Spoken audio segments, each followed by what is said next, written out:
Hello, Aries. This is a timeless love variant reading where we discuss however love may be absent or present in your life, or you may just be here because you caught a vibe and seeing whether or not anything within this storytelling time is yours.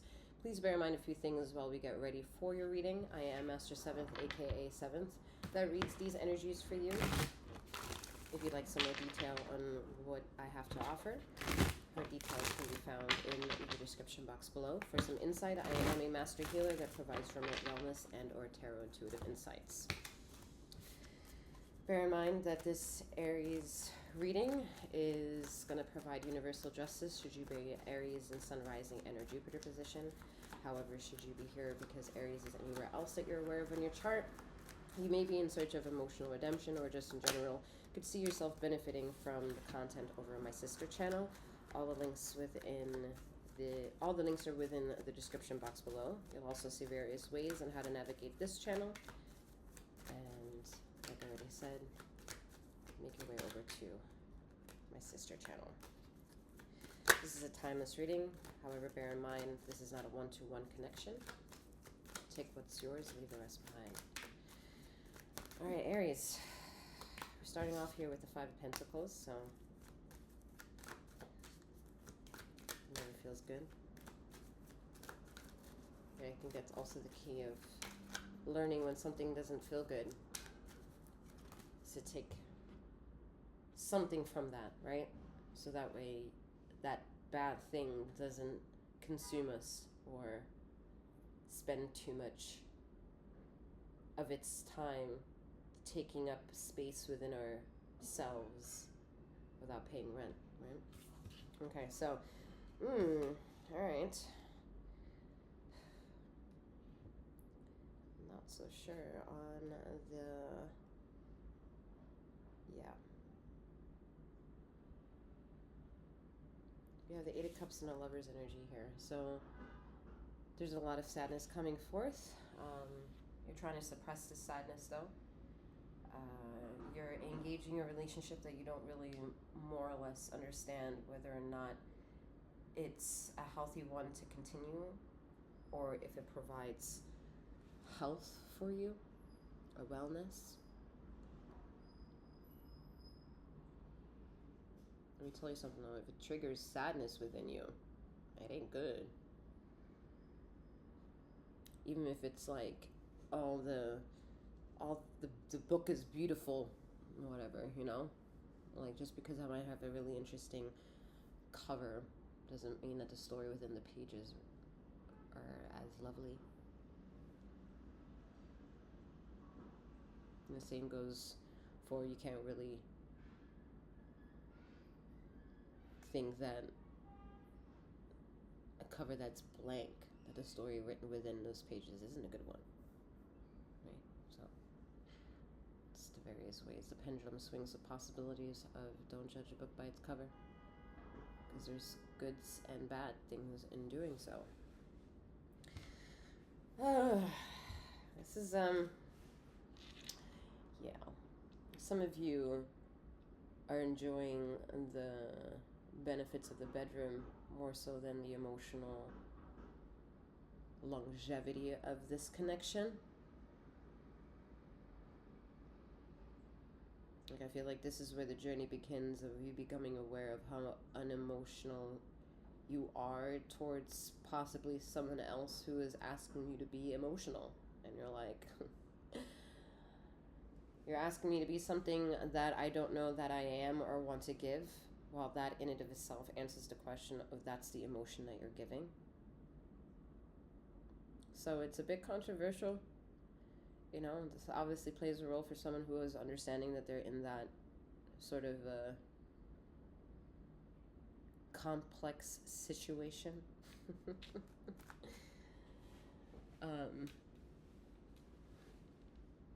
But it is coming a lot from your doing. Like, you've understood that this is a situation coming from a decision that you've made. Okay, yeah. You know. Three of Wands and a Ten of Pentacles. Some of you... What?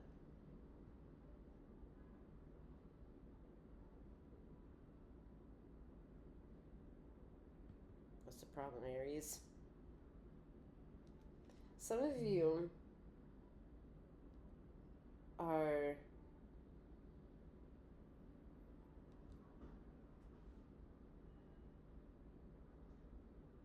a bit gaslighting yourselves.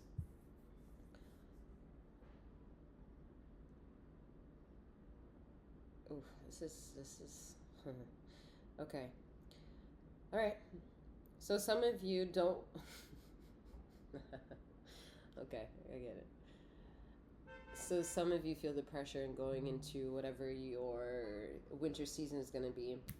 Right now, I'm recording of this message. This is September 2024. So we're anticipatory of the winter season coming around the corner.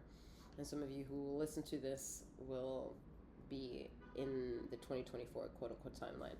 And some of you may not be.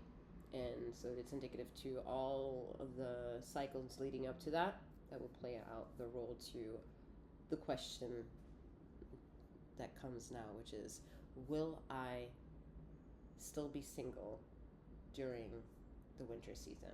Because some of y'all don't want to remain single in the winter season. Yeah. Cuddle buddy, that kind of thing. And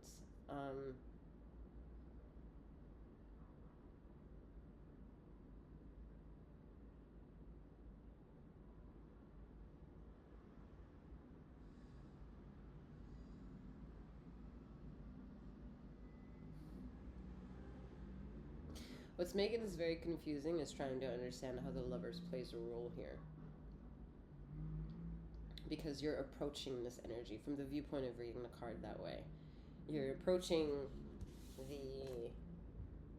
the energy of the Lovers, and after that, more or less to say, is the Ten of Pentacles. After that, it's the Three of Wands, saying you're anticipatory of these 10 Pentacles being there, coming your way, a profit, an investment, an abundance, the work you've been put in and getting a reward from that, maybe even a bonus. So maybe this is also wondering whether or not your place of business is going to give you a bonus of some kind.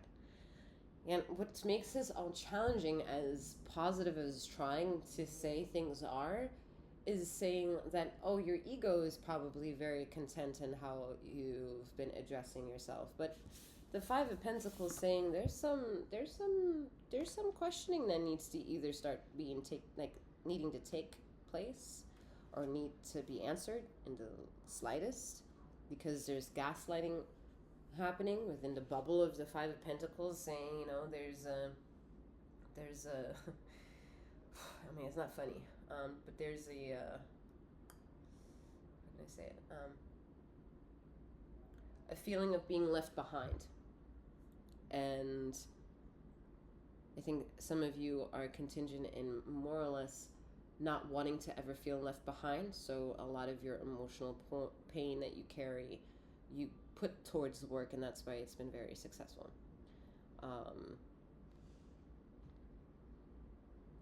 Yet,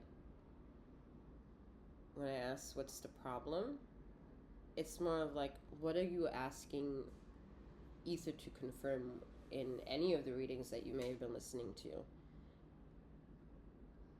Because it's starting to come across, you're taking the bits and pieces that can offer investment and ignoring the pieces where your emotions like, hello. And you're like, shh, emotions. I don't have time for this shit. All right, give me the money. Give me the money spell. Give me this. Give me that. And let people show up for, spoiling me, giving me attention, do all that. But shh. I need to address my emotions. Shh. And learning coping skills and lessening my anger and disciplining my emotions, not in the way that I'm putting them all in the rug, but bringing them to the surface level to have a healthy discussion about them. You're like, shh, I don't want to.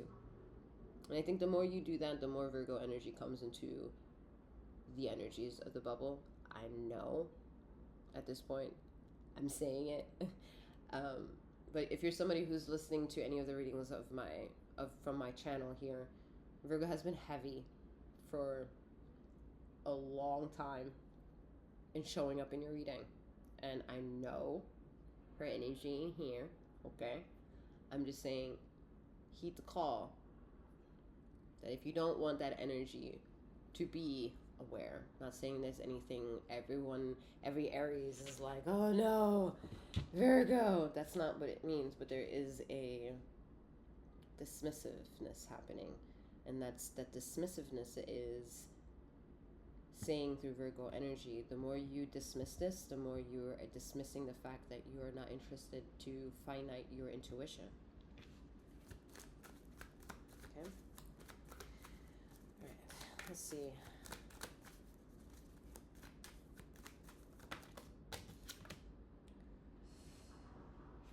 Alright, Queen of Pentacles. Okay.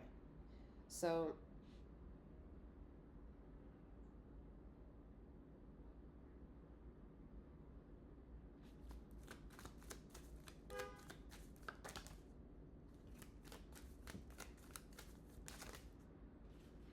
okay. Am I talking? No. Okay. So far we have the Queen of Pentacles and the Four of Wands. All positive energy, okay? Like we are jumping from the Three of Wands to the Four of Wands. In between that is the Queen of Pentacles, you know? The Queen of Pentacles is also very matured energy from the Ten of Pentacles. It's not just out there, it's right there within your grasp, right? Yeah, what concerns me and gives me that, what you're trying to say is this card here, Five of Pentacles, is more or less is illuminating the whole entire journey, whichever way you want to discuss this, alright? Okay, another positive, alright, Star card. Everything is positive and relative to everything being negative. No, and yes. All right. I mean, yeah, I think, okay.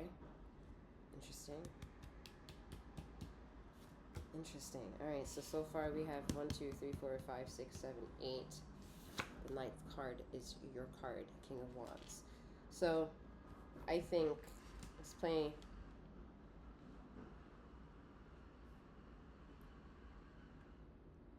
it this way. You're in the beginning stage of a brand new cycle where you know of all the cycles previously that you have come out of, okay? Whether it's certain relationship, people, places, or things, you develop the maturity of your own emotional self to know more or less what decisions you're going to aim for and what conclusions you're going to draw, or the symbiosis of both happening at the same time.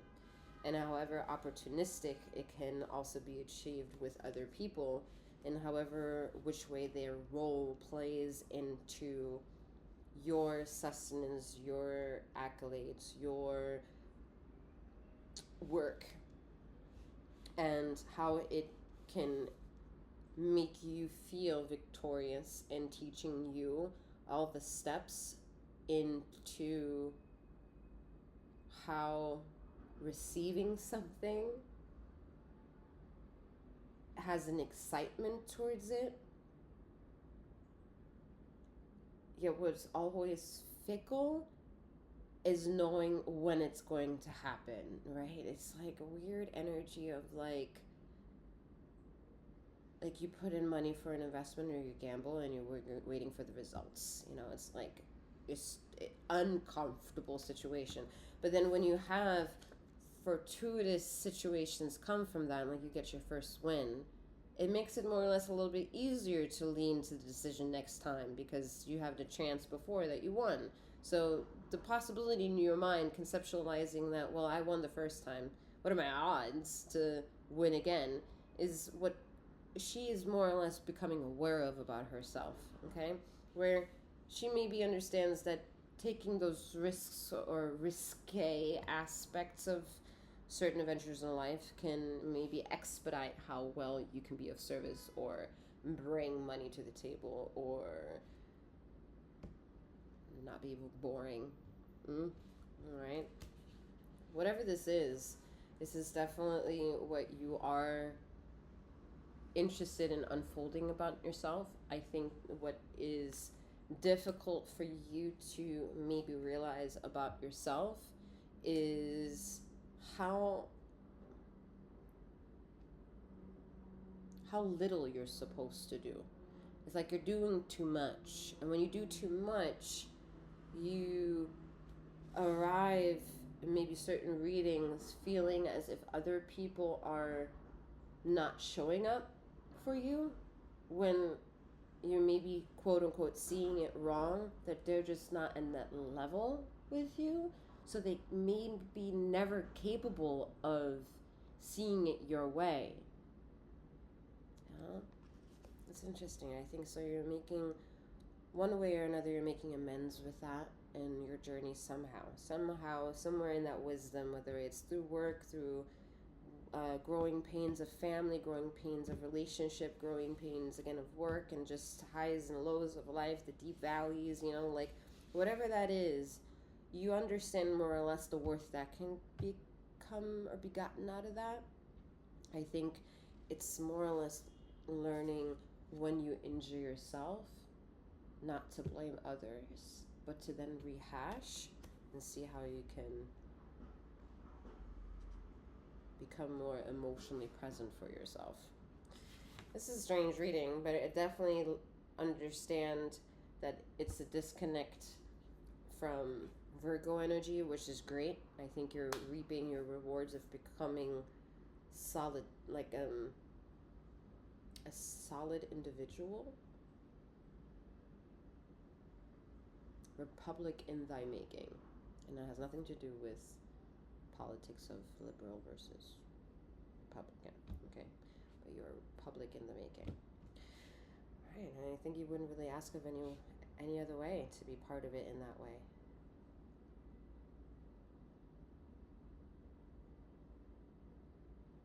Huh. Interesting. Let's see how this goes for you. I'm 1717. Interesting. Yeah, because this is like a big, like, it feels like someone going like this and like helping you over the fence. That's all I got. All right, I'm wishing you a wonderful morning, noon, or night, wherever you are in the ether of this time and space, and may you keep flowing, growing, and glowing.